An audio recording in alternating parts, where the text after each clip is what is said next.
If you ask anybody what they think about the investment market surrounding AI, they are all going to say the same thing. Internet bubble. There will be a bubble. We are in an AI bubble. Bubble. Yeah, that's right. We are in a bubble, and it's easy to see why they might think so. The entire market is being carried by a few firms speculating about the future of AI. They are all playing a game of say a bigger number every quarter, the products they are releasing are a long way from covering the cost they are incurring, and every day it just looks like this whole game is being held together by tech CEOs passing around the same pile of money to make their numbers look good. This is to say nothing of the outside geopolitical risks that could smother this whole industry. The more you look into the current state of the market, the less flattering it looks behind the scenes. But the most dangerous thing in the world is not what you don't know, it's what you know for sure that simply ain't true.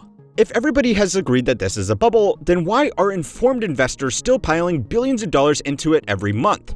Are they dumber than us, or do they see something that regular people don't? Now, I want to say that, for the record, I think this whole thing is absolutely cooked. However, the best way to really understand something is to not seek out information that confirms your beliefs, but instead those that challenge them. So, to play devil's advocate, how is it possible that this whole thing is not just speculative mania? We as a country need these investments if we're going to be the leader in AI technology. Jensen, NVIDIA is making a $100 billion investment in OpenAI. The world's top tech companies are pouring billions into building new data centers in the US. It'll be a world of incredible material abundance. It'll be a world where individual ability, impact, whatever, is just so far beyond what a person can do today. But the economic impact of these deals, it turns out, is indistinguishable from full control. Now, the thing about bubbles is that usually they take some kind of outside force to pop them. The dot-com collapse was kicked off by a combination of factors, but three really stand out.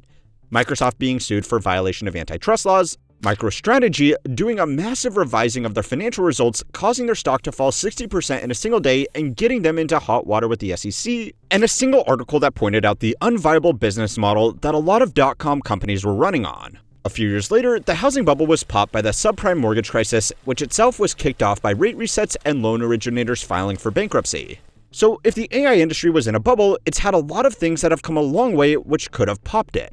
Market instability around tariffs, legislative controls over AI chips, rising interest rates, legal challenges over training data, organizational shocks, infrastructure problems, concerning studies over business use cases, and what looks like increasingly desperate attempts to generate any kind of revenue.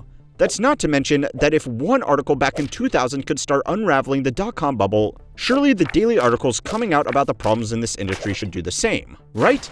Well, so far at least, the market has pretty much just shrugged all of this off, and it's been able to do this for three very important reasons. The first is where all of this money is actually coming from. Over the last decade and a half, big US tech companies have slowly built up an enormous pile of cash.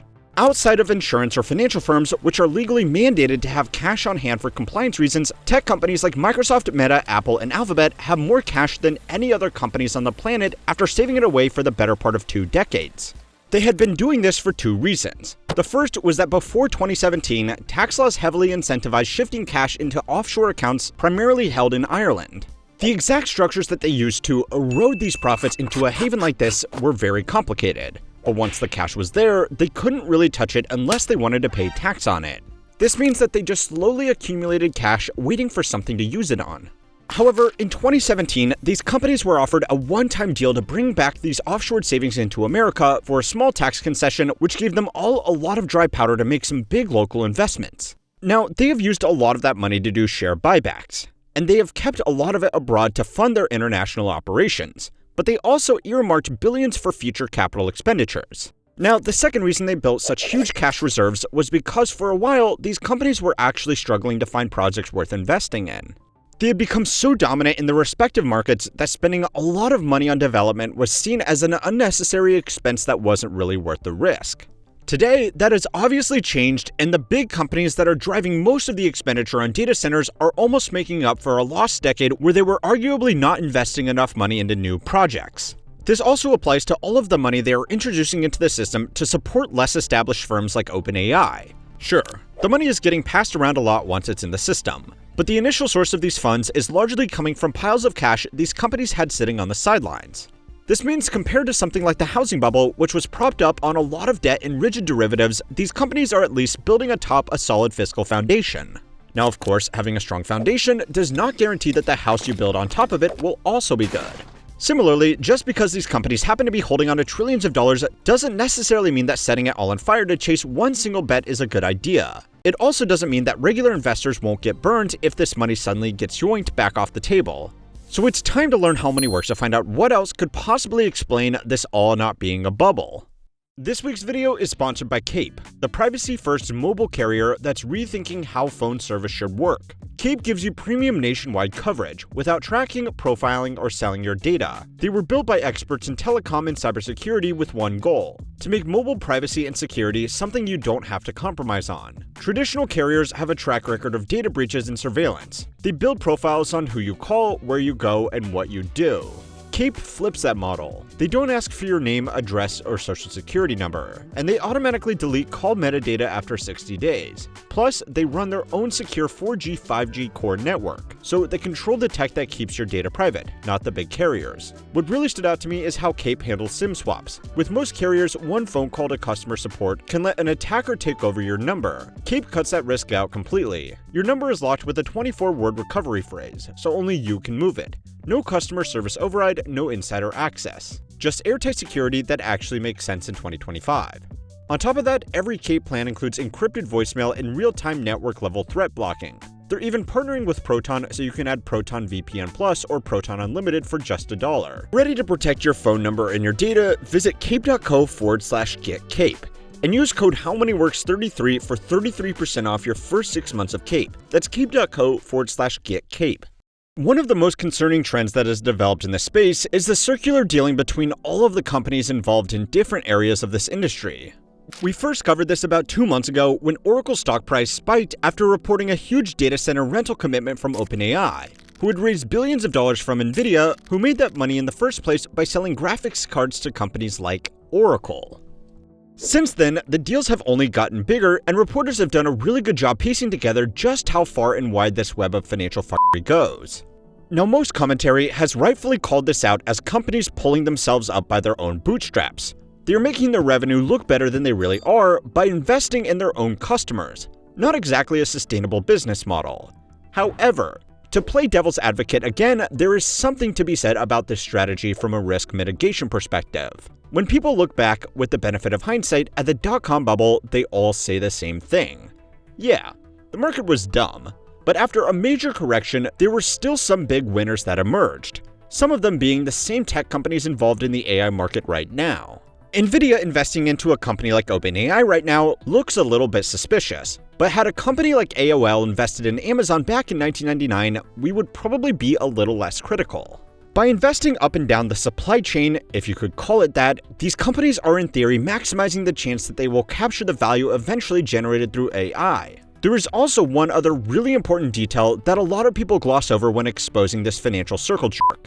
It's easy to look at this and conclude that this whole market is just a Ponzi scheme popped up by investor hype.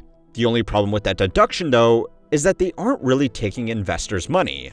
Netted out, the major players in this industry are paying out far more money through dividends and stock buybacks than they are taking in through stock issuance or borrowing. When compared again to the dot-com bubble, the story was very different. Hyped companies were dependent on bringing in a continuous stream of investor money to keep the lights on in businesses that made no profit, and often didn't even make any revenue. A company like OpenAI is also in this position, where if they don't keep on bringing in new investors, they won't be able to continue operating. But they are not raising money from regular investors. They are primarily getting it off companies that have plenty of cash to invest. Now, I am not exactly going to say I feel bad for big tech companies, but nothing they do with their money right now is going to be popular. If they make capital investments into data centers, people will say they are blowing their money on chips that will be obsolete in 2 years' time. If they buy their own shares, people will call them out for driving up demand on an already overvalued stock. And if they buy shares in other companies, people will call them out for circular dealing. Yeah, I know. I am sure they are truly devastated. Now, with all of that said, that doesn't mean that these companies and the wider economy are completely safe. Share prices are clearly elevated on the expectation that AI products and services will eventually bring in trillions of dollars to major participants in this industry. If this doesn't pan out, then those prices could be reconsidered very quickly. The major incumbent players aren't at immediate risk of collapse, because they still have far more cash than debt, and they still have functional parts of the business to fall back on. Their biggest risk is that if this does go tits up, then they will have to explain to their investors why they thought it was better to spend hundreds of billions of dollars on redundant data centers instead of just paying out that money to them. Now, nobody can truly predict what the future of AI will look like, and even the CEOs themselves have admitted that. But they are framing it like this. They are betting $500 billion on a dice roll. If it comes up 6, they will make $10 trillion. It's a risky bet, but that doesn't necessarily mean it's a bad bet. Oh, and it takes the sting off knowing that the government will probably be there to comp them some chips if they just keep the game going, but we don't say that part out loud. Now, if you are still not convinced, don't worry. I'm not convinced either. But go and watch this video next to find out why our opinions are absolutely meaningless anyway, economically speaking.